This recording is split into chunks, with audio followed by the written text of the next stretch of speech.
Pada pertemuan kali ini, kita akan membahas mengenai MySQL ya. Jadi pokok pembahasan kita kali ini adalah mengenai pengenalan MySQL, komponen MySQL, kemudian perbedaan SQL dan NoSQL, kemudian disertai dengan bagaimana kalian bisa menginstalasi. Baik, berikutnya di sini saya akan melanjutkan penjelasan mengenai pengenalan MySQL. Jadi MySQL ini merupakan Relational Database Management System atau RDBMS yang populer dan bersifat open source. Jadi MySQL ini bermula dari penemuan Relational Database Model pertama kali oleh Edgar Frankfurt, yaitu salah satu ilmuwan komputer di IBM tahun 1970, seperti yang sudah saya jelaskan sebelumnya. Kemudian untuk melakukan pengelolaan terhadap relational database, kita perlu suatu bahasa pemrograman. Bahasa pemrograman tersebut adalah Structured Query Language atau SQL, yaitu digunakan untuk mengolah atau berinteraksi dengan data pada RDBMS. Kemudian RDBMS yang pertama secara komersil dirilis sekitar tahun 1979 oleh Oracle Corporation. Kemudian setelah itu baru dikembangkan MySQL oleh Michael Montevidenius dan David Axelrod pada tahun 1995. MySQL ini semula dikelola oleh MySQL IB, kemudian ternyata pada tahun 2008 diakuisisi oleh Sun Microsystems. Hingga pada akhirnya Oracle mengakuisisi Sun Microsystems tahun 2010, dan Oracle ini akhirnya meluncurkan MariaDB dengan menyertakan developer MySQL. Baik, berikutnya saya akan menjelaskan mengenai bagian apa saja dalam MySQL.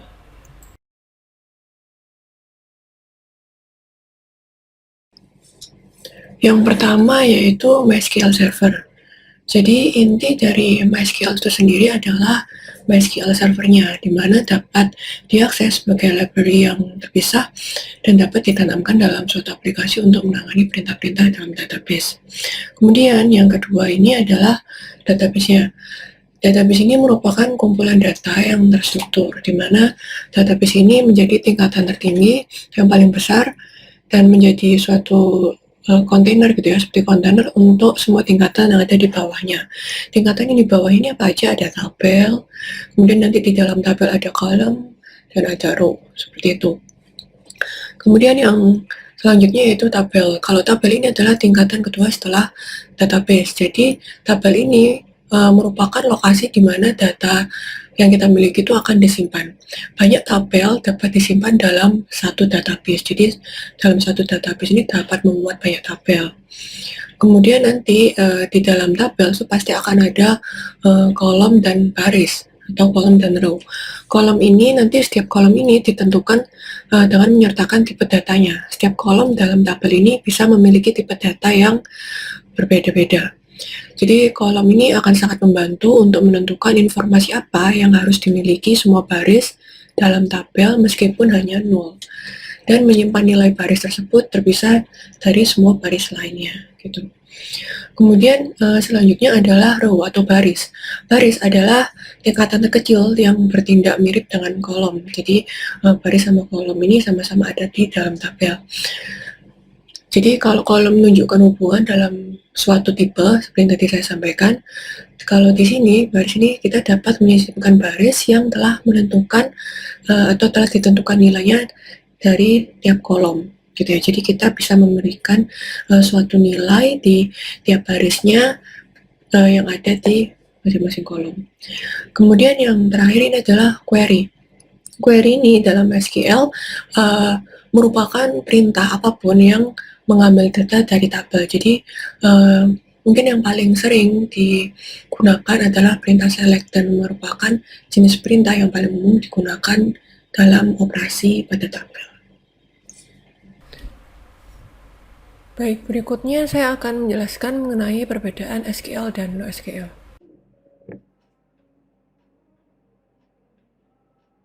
Baik, sekarang kita akan coba membahas mengenai perbandingannya SQL dan NoSQL ya. Jadi mungkin mengulas sekilas tentang kedua hal di sini, yaitu SQL dan NoSQL. Jadi kalau SQL itu merupakan bahasa standar dalam relational database. SQL ini dapat digunakan untuk proses insert, kemudian search, update maupun delete pada database record. Dan SQL ini juga dapat melakukan banyak operasi lain untuk optimasi dan maintenance database. Jadi SQL ini kepanjangan dari Structure Query Language ya. Mungkin kalau kalian pernah tahu ada yang menyebutnya SQL ataupun ada juga yang menyebutnya SQL gitu. Kemudian yang NoSQL, NoSQL ini artinya non ataupun not only SQL, di mana NoSQL ini berkembang seiring pesatnya penggunaan internet saat ini. Jadi perusahaan-perusahaan seperti Google, kemudian Facebook, dan misalkan seperti Amazon gitu ya, itu harus mengelola volume data yang sangat besar. Bila kita menggunakan relational database untuk volume data yang sangat besar, sistem itu dapat melambat pada respon time. Dan NoSQL ini dapat melakukan distribusi beban database pada banyak host dengan lebih baik ataupun scale up ya istilahnya daripada relational database seperti itu. Di sini saya mengambil contoh MySQL sebagai relational database, sementara MongoDB sebagai non-relational database. Kalau MySQL ini merupakan salah satu open source relational database management system yang populer gitu ya. Jadi sedangkan MongoDB di sini merupakan salah satu open source non-relational database yang juga populer.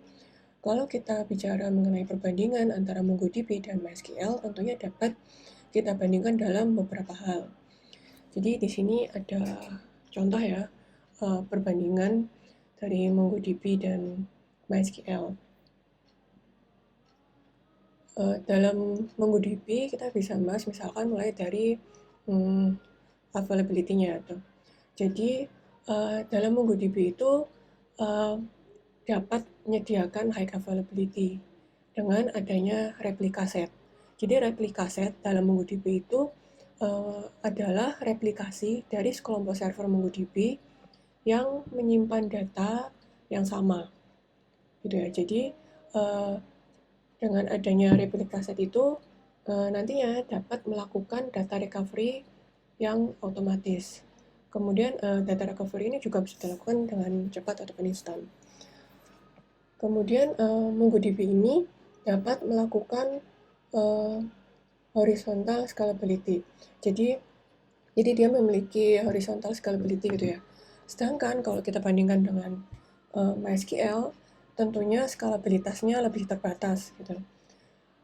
Kalau misalkan kalian baru belajar, mungkin tentunya lebih mudah kalau kita mengawali dengan mempelajari MySQL. Dan kalau misalkan database yang kalian miliki itu tidak memerlukan skalabilitas ataupun kalian masih pada tahap awal belajar, tentunya MySQL ini bisa menjadi opsi dapat dipilih karena mudah dan low maintenance setup gitu ya. Jadi itu perbandingan pertama. Kemudian mungkin kita bisa bahas mengenai hal yang lain. Jadi karena MongoDB ini sifatnya easy to scale gitu ya, dimana konfigurasinya itu dengan konfigurasi sharded cluster. Jadi sharded cluster ini memungkinkan sebagian dari database atau juga disebut dengan shard untuk dikonfigurasi sebagai replika set yang tadi kita bahas. Jadi tadi ya mengulas yang tadi, replika set ini merupakan replikasi dari sekelompok server MongoDB yang menyimpan data yang sama. Kemudian dalam sharded cluster itu nanti data didistribusikan ke banyak server. Hal ini yang akan membuat MongoDB dapat menskalakan secara horizontal baik untuk read and write. Gitu. Kemudian kalau kita bandingkan dengan MySQL, kita harus menyesuaikan dengan kebutuhannya. Seandainya kita memiliki budget yang terbatas, tapi kita butuh performa yang tinggi, tentunya kita bisa mengambil opsi menggunakan MySQL gitu. Jadi sesuai dengan kebutuhannya. Kemudian terkait perbandingan untuk skemanya ya, Jadi dalam MySQL tentunya kita membutuhkan database skema ya. Jadi database skema ini harus kita tentukan terlebih dahulu, kita buat terlebih dahulu berdasarkan requirement atau kebutuhan. Dan setelah kita menentukan apa saja sih kebutuhannya agar nanti bisa diimplementasikan dalam database, kita nanti akan menentukan skemanya. Dan nanti di dalam skema tersebut kita akan menentukan juga relationship antar field pada tabel-tabelnya. Jadi nanti akan ada tabel-tabel yang ada pada database di MySQL gitu. Sedangkan kalau dalam MongoDB kita akan menyimpan data dalam collection tanpa skema yang diberlakukan. Jadi dalam MongoDB itu representasi datanya itu berupa dokumen JSON, sementara MySQL itu representasi datanya itu dalam tabel dan baris gitu ya. Jadi nanti representasinya itu juga berbeda. Kemudian kalau kita berbicara mengenai perbandingannya antara MongoDB dan MySQL, kita juga bisa membandingkannya seandainya kalian itu memiliki service yang disediakan berbasis cloud. MongoDB ini bisa dijadikan opsi atau dapat dipilih gitu ya. Jadi kalau kita menggunakan cloud, kita bisa mengambil opsi MongoDB. Sedangkan kalau kita mengutamakan keamanan data, MySQL ini merupakan pilihan DBMS yang paling aman gitu. Jadi kalian bisa mengambil opsi MySQL kalau memang yang diprioritaskan adalah keamanan datanya. Jadi kurang lebih itu beberapa contoh perbandingan ya antara MongoDB dan MySQL. Tentunya kalian bisa mempelajari lebih lanjut tentang apa sih perbandingannya SQL dan MySQL. Jadi pada dasarnya MySQL ini adalah database relasional yang sangat aman. Artinya ada komunitas yang cukup besar saat ini dan ada pengujian ekstensif dan stabilitas yang cukup tinggi. Sedangkan MongoDB ini adalah sistem basis data yang sifatnya non-relasional, di mana menawarkan peningkatan fleksibilitas dan skalabilitas horizontal seperti tadi kita bahas. Jadi semuanya kalau kalian pengen menggunakan MongoDB atau MySQL itu sesuai dengan kebutuhannya. Tapi dalam MongoDB itu mengorbankan beberapa fitur keamanan basis data relasional seperti integritas referensial. Jadi walaupun sekarang juga sudah banyak yang menggunakan MongoDB atau banyak hal yang ditawarkan dengan menggunakan MongoDB dengan perkembangan saat ini, tapi juga belum beralih sepenuhnya menggunakan MongoDB. Jadi masih banyak yang bisa memanfaatkan atau masih bisa memanfaatkan MySQL ya. Jadi dunia belum beralih dari penggunaan database relasional. Permintaan yang meningkat untuk para profesional yang dapat meningkatkan untuk menangani database relasional juga masih cukup banyak saat ini gitu ya. Jadi kalian bisa mengawali belajar database dengan mempelajari relasional database terlebih dahulu. Kemudian mungkin kalau kalian sudah sangat memahami mengenai relational database, kalian bisa mencoba belajar mengenai non-relational database gitu ya. Jadi seperti tadi kita bahas juga, kenapa kok kita nanti di mata kuliah ini membahas mengenai MySQL. MySQL itu dikenal dengan baik dalam hal kinerjanya yang baik ataupun tinggi, kemudian fleksibilitas dan perlindungan data yang andal. Selain itu juga dia mudah dalam memanage ya, gitu ya, atau mengelolanya. Serta dalam MySQL itu pengindeksan data yang tepat juga dapat memecahkan masalah kinerja yang baik dan memfasilitasi interaksi dan ketahanannya gitu. Jadi kalian bisa mengawali untuk mempelajari database ini dengan relational database seperti itu.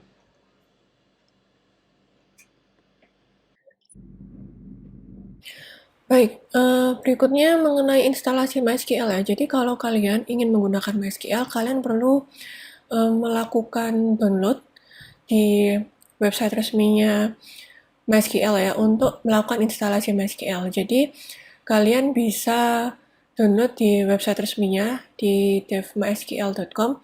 Nanti kalian bisa download untuk MySQL Community Server. Oke, kalian bisa lihat di sini. Di sini nanti kalian bisa menemukan beberapa pilihan. Jadi tergantung kalian menggunakan OS-nya apa. Jadi bisa kalian sesuaikan.